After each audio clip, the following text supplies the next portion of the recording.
திருக்குறள் குறள் 514. எனைவகையான் தேறிய கண்ணும் வினைவகையான் வேறாகும் மாந்தர் பலர். எனைவகையான் தேறிய கண்ணும் வினைவகையான் வேறாகும் மாந்தர் பலர்.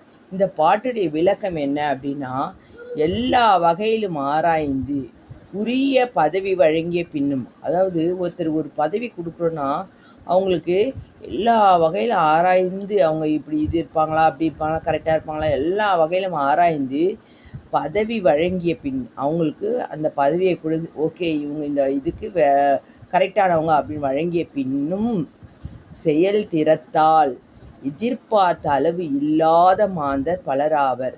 அதை நம்ம ஆராய்ந்து கொடுத்தோம், அவங்க செயல்திறத்தால் நாம் எதிர்பார்த்த அளவுக்கு அவங்களுக்கு அந்த செயல்திறம் இல்லாதவராக இருப்பர்.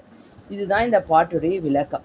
எனைவகையான் தேறிய கண்ணும் வினைவகையான் வேறாகும் மாந்தர் பலர்.